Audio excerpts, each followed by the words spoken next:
Hai, assalamualaikum semuanya. Kembali lagi di Doyan Jajan Receh. Semoga kalian dalam keadaan sehat selalu ya. Tetap optimis, semangat, terus nggak pernah menyerah, mengeluh, menjalani hidup. Karena kalau dipikir-pikir lagi emang kayaknya semua serba kurang apa yang kita dapatkan kayak gitu. Tapi kalau kita pikirin lagi seberapa banyak hari ini kita punya pun akan terasa kurang terus kayak gitu, kurang terus teman-teman. Jadi semakin tinggi pendapatan kita, semakin tinggi juga kebutuhan kita ya nggak. Jadi Allah itu adil. Oke teman-teman, salam kenal. Ini adalah channel baru saya yang kedua. Jadi channel pertama saya adalah di Muslimah Pejuang Dapur di sini. Ting ting ting. Nah, insya Allah di channel ini nanti niatnya itu aku emang khusus buat nge-review jajan-jajanan rakyat gitu ya, jajan-jajanan kecil-kecil, maksudnya jajan-jajanan receh kayak gitu yang murce-murce. Jadi nanti itu insya Allah, jadi kalau misalnya channel ini sudah berkembang, dia sudah punya pendapatan, jadi aku mau fokus untuk ngebantu pedagang-pedagang kecil kayak misalnya yang di pinggir-pinggir jalan atau yang di pasar atau yang jalan kaki lima kayak gitu. Jadi pengen nanti suatu saat nanti pelan-pelan, walaupun nanti pasti diawali dulu dengan modal sendiri gitu kan, maksudnya walaupun emang enggak, kalau saya enggak semua di videoin di kala kita itu berbagi gitu, tapi pengen supaya orang juga ikut semangat gitu ngelihat videonya nanti. Jadi aku akan lebih sering berinteraksi dengan pedagang-pedagang kayak gitu teman-teman. Jadi nanti aku bisa borong, aku bisa kasih senyuman ke mereka, aku bisa ngasih mereka apa ya, setidaknya di hari itu mereka merasa happy, dagangannya bisa habis dalam sekejap kayak gitu. Jadi pengen kayak gitu. Jadi itu cita-cita aku, kenapa aku bikin channel ini, khusus untuk doyan jajan receh, khusus untuk nanti apa ya, itu tadi berinteraksi dengan pedagang-pedagang. Jadi mudah-mudahan dia berkembang pesat. Mohon doanya, mohon kalian support dengan cara ditonton dulu 5 menit, baru di subscribe, terus dikasih like kayak gitu, terus kasih komen. Berterima kasih sekali untuk kalian yang sudah komen di channel baru saya ini, yang sudah kasih like, yang sudah menonton kayak gitu. Walaupun sekarang amat sangat banyak banget peraturan-peraturan dari pihak YouTube ya, banyak sekali dan amat sangat berat juga untuk sebagai YouTuber pemula gitu. Walaupun aku nggak pemula banget gitu, cuma kan masih tetap belajar teman-teman ya, terus belajar. Jadi kalau orang lain bisa, kenapa kita nggak bisa? Kalau aku gitu orangnya. Jadi selagi makanannya sama, terus bernapasnya sama-sama dikasih sama Tuhan, terus apa yang kita makan sama-sama makan garam gitu, masa orang lain bisa kita enggak gitu. Kalau itu kan, kalau aku gitu orangnya. Jadi nanti insyaallah mohon doanya, semoga aku bisa niatnya itu sih sebenarnya kembali lagi ya, aku tuh senang banget bikin orang senang.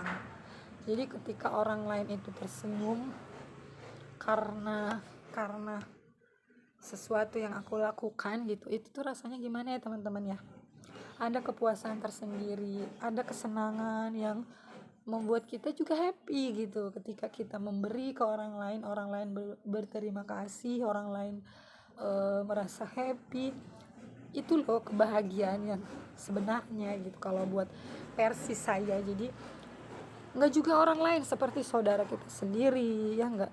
Jadi kalau kita misalnya ngasih sesuatu atau apa yang kita dapatkan bulan ini, kita bisa kasih sedikit, walaupun kita dapatnya dikit ya kasih sedikit, dapatnya banyak ya kasih banyak. Kalau hitung-hitungan aku kayak gitu teman-teman. Jadi semakin kita sering berbagi ya semakin banyak yang keluar yang kita tuai, Allah juga semakin banyak akan memberi kepada kita. Jadi nggak usah takut kayak gitu. Kadang-kadang sih orang suka mikir, kamu berbagi terus kapan kayanya gitu. Jadi kalau versi kekayaan saya sebenarnya nanti ya ketika kita sudah tidak ada gitu, sudah kembali kepada Robnya, nanti di sana kita apapun yang kita mau ada, ya enggak. Tapi kalau sekarang ya kita berlomba-lomba untuk mencari kebaikan tadi gitu, sedikit demi sedikit. Semakin banyak orang lain tersenyum yang kita buat, akan semakin bahagia hidup kita. Jadi kalau aku kayak gitu teman-teman, walaupun jadi untuk berbagi tadi itu bukan berarti aku juga orang kaya ya, aku punya segalanya, enggak. Toh kan berbagi enggak nunggu kita punya segalanya, ya enggak. Malulah kita dengan yang misalnya yang di bawah kita tapi dia masih gemar untuk berbagi gitu. Dia nggak punya uang, dia bisa memberikan jasa, dia bisa memberikan benda atau makanan, ada banyak hal kayak gitu. Jadi versi berbagi tadi bukan semua tentang materi gitu, tapi niat yang ada dalam hati kita sudah benar-benar bulat atau masih setengah-setengah. Jadi ikhlas ya. Versi ikhlas tadi kan seperti analoginya itu seperti kita buang kotoran.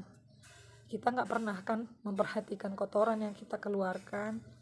Kita nggak pernah ngecek bagaimana bentuknya, bagaimana warnanya, bagaimana dia keluar, bagaimana dia pergi. Nggak kan, udah keluar aja, habis keluar udah kita buang kayak gitu. Jadi versi ikhlas tuh kayak gitu. Jadi kalau udah memberi ya udah nggak usah diingat-ingat, kita sudah tidak usah berharap akan balasan dari orang itu, jangan gitu.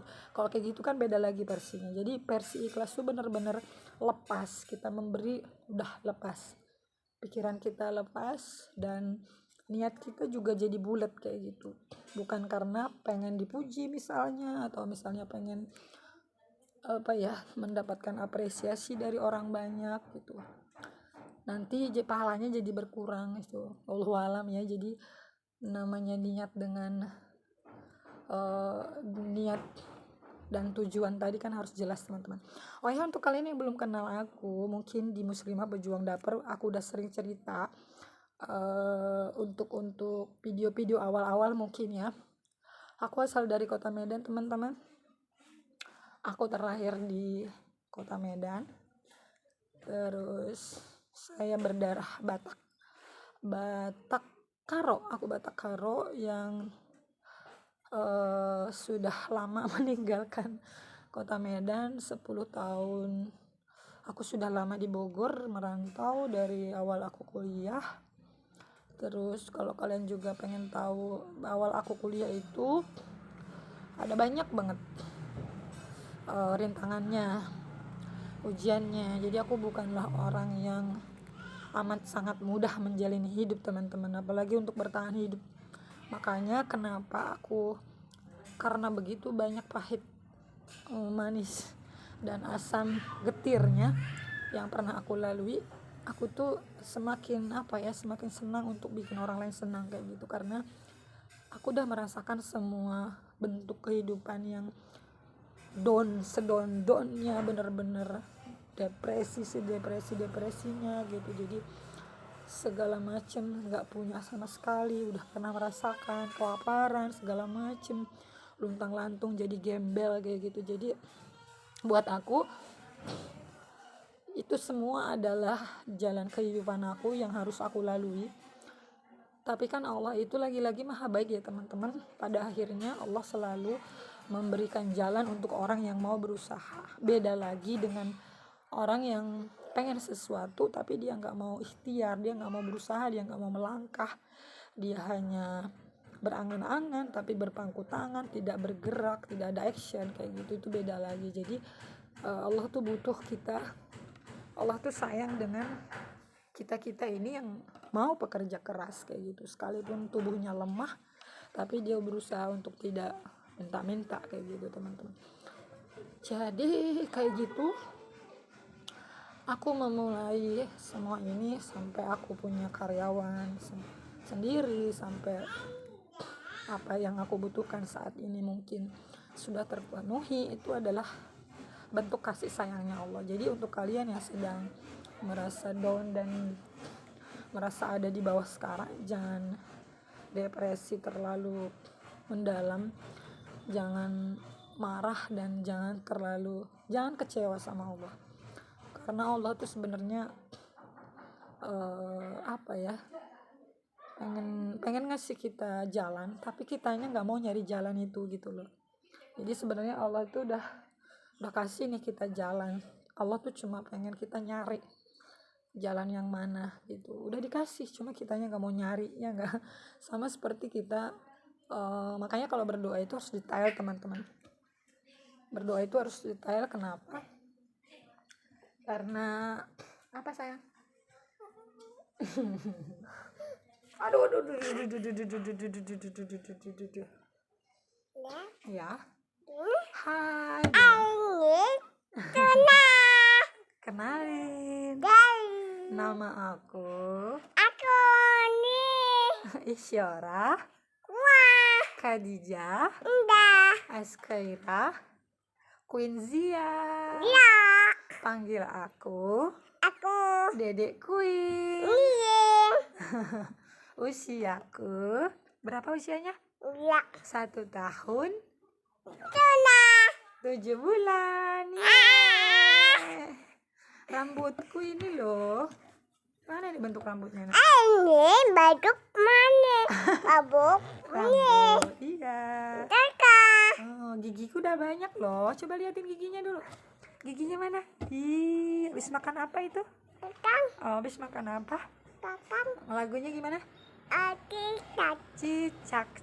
Tepuk tangan dong. Di dinding diam merayap. Datang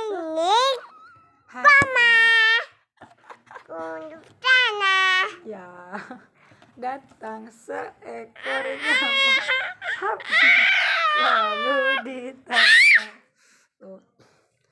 Oke teman-teman, ini adalah anak kedua saya, anak pertama saya. Kan? Bye, dadah, mikum. Assalamualaikum. Bilang dulu, jangan dong, belum. Hai. Kembali lagi di Doyan Belajar. Udah sana masuk. Gantian bundanya yang ngomong ya. Oke. Bye. Sana. Mama. Kiss dulu dong bundanya, kiss dulu. Lagi satu lagi. Peluk dulu katanya. Ya udah, nggak diajak berdiri dulu. Gemes. Jadi Dedek Queen itu adalah anak kedua saya teman-teman. Anak pertama saya itu kalau hidup sekarang usianya sekitar 5 tahun setengah ya. Dan mungkin sekarang dia sudah bahagia di surganya Allah. Dedek Fatimah dulu meninggal di usia 3 bulan. Masih baby, lagi lucu-lucunya, dia terlahir prematur. Terus setelah itu aku juga divonis kena hypertiroid, jadi tidak memungkinkan untuk aku hamil dulu, karena waktu itu hamil Fatimah juga aku kondisinya lagi kena hipertiroid, di mana gangguan hormon yang cukup parah banget, sehingga makanan yang aku makan ketika aku hamil, nutrisi yang aku makan nutrisi yang aku makan tuh tidak nyampe ke dedek Fatimah. Oleh karena itu dia lahir prematur di usia 8 bulan dan berat badannya itu cuma 1,7 teman-teman. Terus kan ketika terlahir di dunia berapa jam kemudian pasti turun ya kan, jadi 1,5 kayak gitu. Ya terus perjuangannya itu parah banget. Selama 3 bulan itu kami bolak-balik rumah sakit, bener-bener enggak berhenti sama sekali, bolak-balik ke terapi. Jadi pada dasarnya aku tuh suka banget anak kecil. Aku ngajar tuh 8 tahun teman-teman. Jadi lulus kuliah tuh aku alhamdulillah langsung dapat kerja di sekolah yang begitu bagus menurut aku ya, di Bogor ini gitu. Sekolah yang cukup terkenal juga, dan emang metode pengajarannya itu keren banget. Nah mungkin saking sayangnya sama bocah, jadi dulu murid-murid aku tuh sampai nginep-nginep, aku mandiin, aku kasih makan, aku bajuin segala macem, aku kelonin, bahkan berminggu-minggu mereka nginep di rumah, di kosan aku ya, kan dulu belum punya rumah. Jadi orang tua mereka pun sudah sangat percaya gitu, bahkan sampai gede mereka suka ingat itu, kapan ya nginep lagi di rumah ibu gitu. Nah setelah 8 tahun berjalan, aku akhirnya ambil keputusan untuk resign. Dan faktor resign aku bukan karena aku nggak betah, bukan karena aku merasa nggak enak, bukan, tapi faktor kesehatan. Maju mundur sih, karena apa ya, sudah terlalu cinta sama sekolah itu, udah terlalu sayang sama anak-anaknya. Ada yang dari kelas 1 SD aku ajar, kelas 3 SMA dia masih ada di situ. Jadi pas aku lihat dia udah gede tuh gimana gitu ya, aduh, masa kecilnya kita yang menata gitu ya di kelas gitu. Jadi udah akhirnya aku keluar dengan berat hati, karena 8 tahun itu kan bukan waktu yang singkat.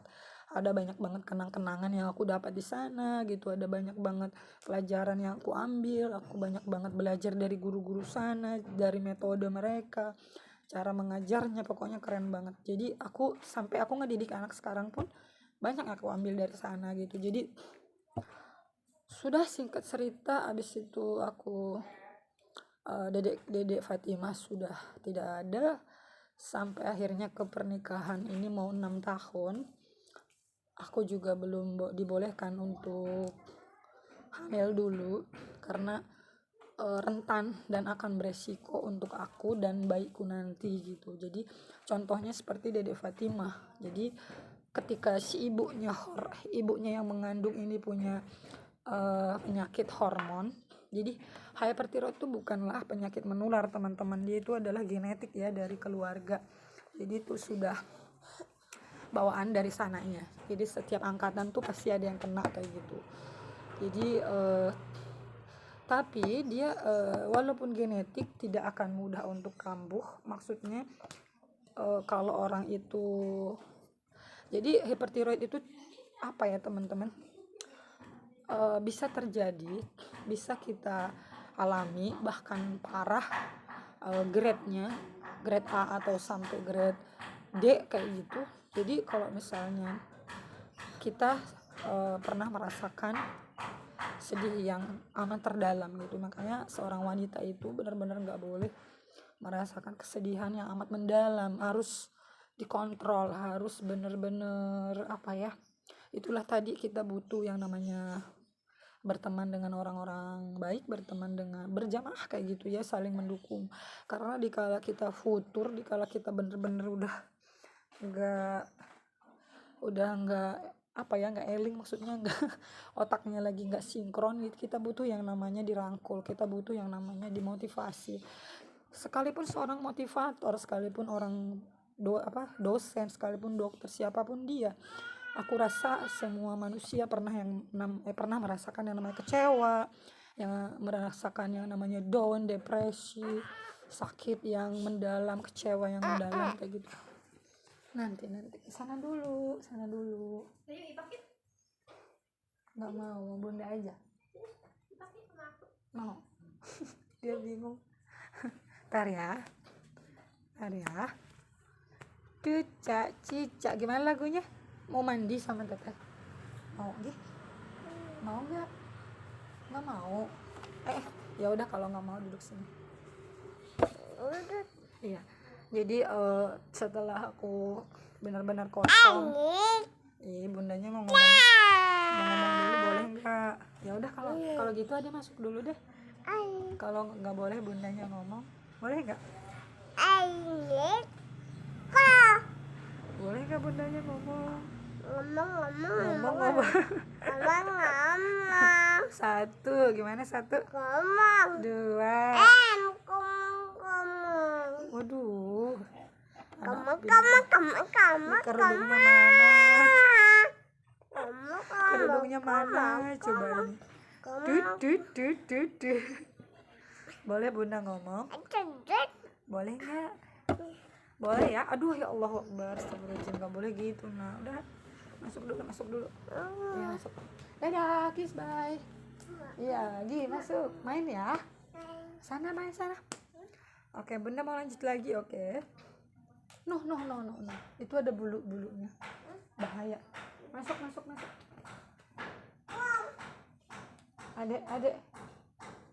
Adek, masuk.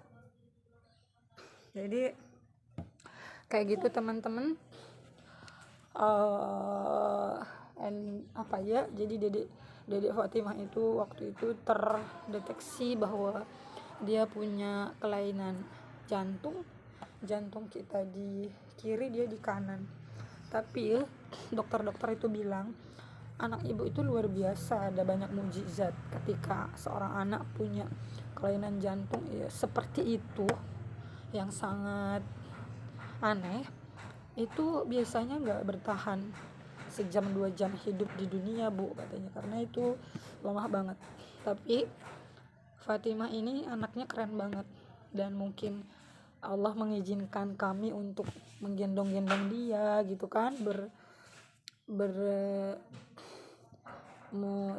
ngelonin dia sampai 3 bulan kayak gitu. Jadi Allah mungkin punya rencana supaya kami bisa melihat dia dulu gitu, dan nggak disangka dia bisa bertahan sampai 3 bulan kayak gitu teman-teman.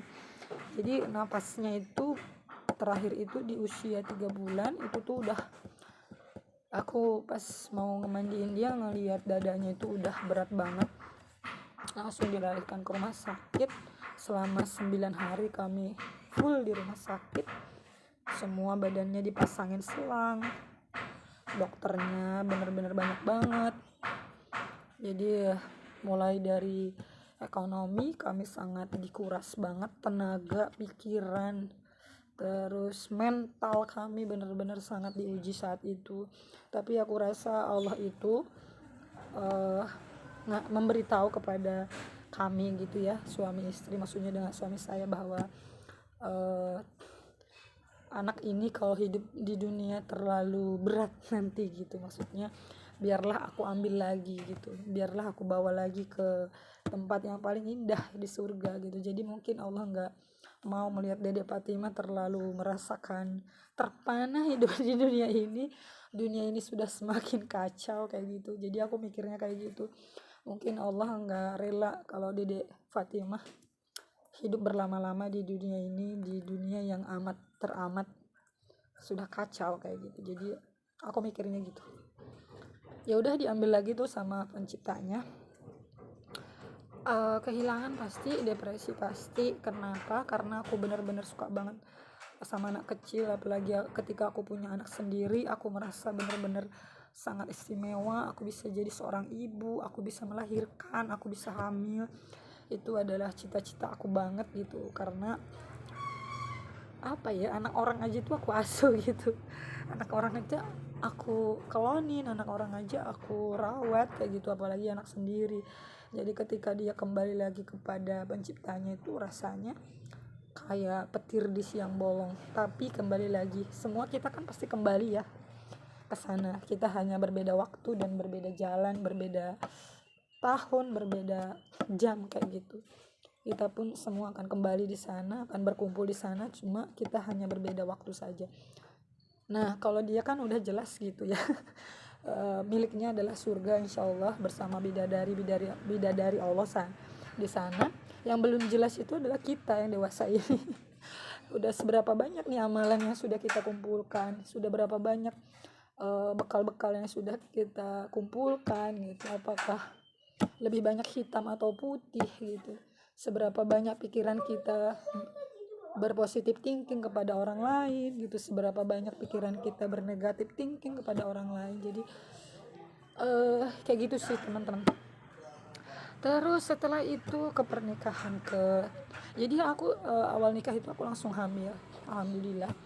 Itu juga membuat dokter amat sangat kaget karena ketika aku lagi cek kehamilan, dokter bilang harusnya ibu nggak boleh hamil karena ibu tuh punya gangguan hormon yang ketika aku makan, seberapa banyak pun aku makan, nutrisi yang masuk ke dalam tubuh aku itu tidak disaring benar-benar oleh tubuh aku, jadi lebih banyak terbuang dengan sia-sia. Oleh karena itu, dari beratku misalnya dari 60 kilo itu bisa drop jadi 40 kilo.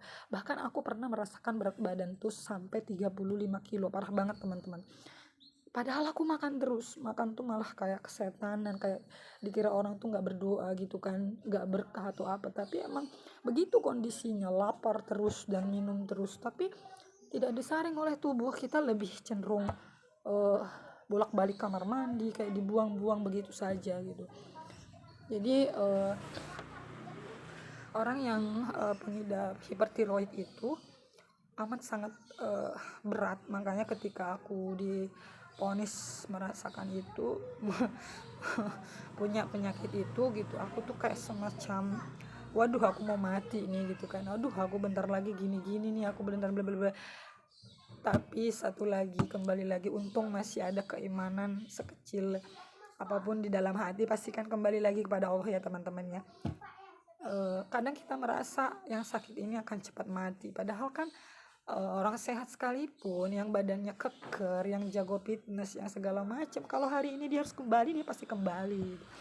Hari ini dia harus meninggal, ya dia harus meninggal. Bagaimanapun jalannya Allah yang menentukan jalan meninggalnya seperti apa, kayak gitu.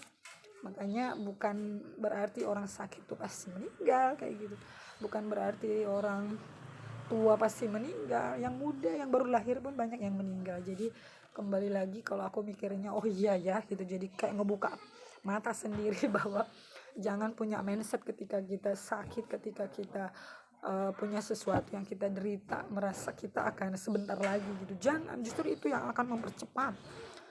Jadi sebenarnya ketika kita punya suatu penyakit, kita sebenarnya harus lebih legowo, harus lebih menerima. Jadi kalau aku awal-awal emang aku sangat berontak banget teman-teman, marah sama Allah, marah, kecewa sama Allah. Aku kayak nggak terima gitu, ya Allah kenapa harus aku sudah terlalu banyak menghadapi pahit, asam, getir kehidupan ini, kenapa masih aku lagi gitu.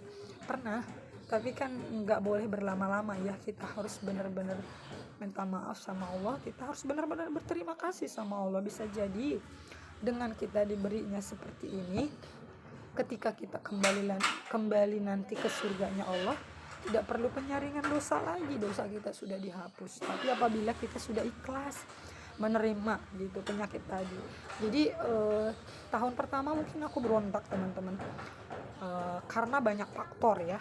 Mungkin setiap aku keluar rumah, orang lain melihat tubuhku berbeda. Mungkin dulu sebelum kena hipertiroid berisi, putih, segala macem, pokoknya bening gitu. Jadi asal muasalnya itu emang adalah dari orang yang kelihatan banget terawat gitu, benar-benar cantik segala macem gitu.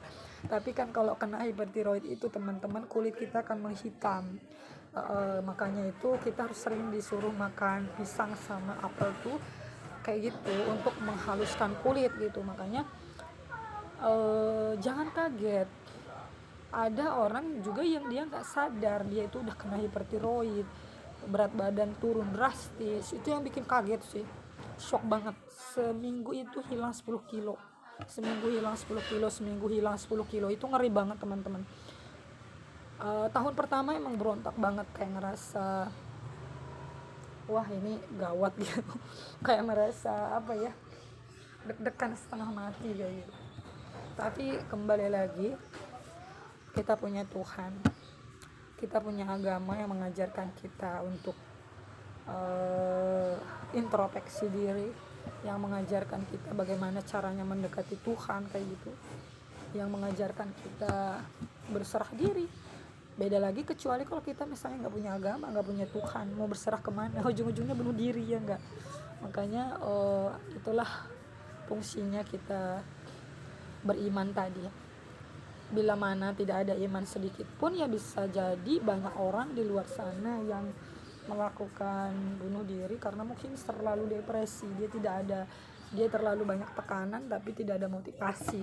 Nah, ketika keluar rumah, aku sampai berbulan-bulan aku nggak mau keluar rumah, teman-teman. Kenapa? Karena memang beda banget kan wujudku.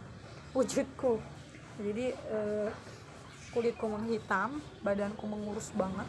Ketika aku ketemu teman-teman pasti aku dibully, pasti aku lo kok kamu gini, lo bla bla bla bla. Itu yang meracuni pikiran aku sehingga aku pernah mengurung diri berbulan-bulan kayak gitu. Tapi aku rasa itu tindakan yang tidak bijak. Akhirnya aku berpikir lagi, sampai kapan aku harus begini gitu, berdiam diri dan menghindar dari orang lain. Akhirnya aku buka lagi pikiran. Aku tuh sebenarnya kalau nggak dapat motivator yang pas untuk diriku, ya diriku sendirilah yang memotivasi diri kita sendiri. Siapa lagi gitu kan? Kita berharap orang lain tidak mungkin juga. Karena sejatinya manusia di saat kamu terpuruk orang lain akan menjauh, tapi di saat kamu sukses orang lain akan mendekat. Itu sudah konsep alamiah sepertinya, teman-teman. Jadi bangkitlah dari dirimu sendiri kayak gitu. Jadi ketika aku gak boleh hamil dulu, ya udah sampai sekarang aku belum hamil lagi, tapi aku pernah berdoa sama Allah, ya Allah aku pengen punya anak yang sehat, ceria, anak yang energik, anak yang pinter gitu. Entah bagaimanapun caranya, ya Allah berikanlah aku segera, karena pengen banget kayak gitu, teman-teman. Apalagi kan usiaku sudah 30 tahun. Ketika nanti usia 35 atau 40 itu kan rentan banget buat hamil, walaupun orang itu sehat. Apalagi misalnya gak sehat gitu kan, gangguan hormon. Terus dokter tuh kaget juga sih ketika aku hamil, karena orang hipertiroid itu jarang banget bisa hamil. Lagi-lagi Allah itu yang maha baik. Kalau kata Allah, kami dikasih keturunan, Allah pasti kasih, walaupun penyakitnya dokter bilang gak akan mungkin bisa hamil kayak itu. Tapi kalau kata Allah akan ini,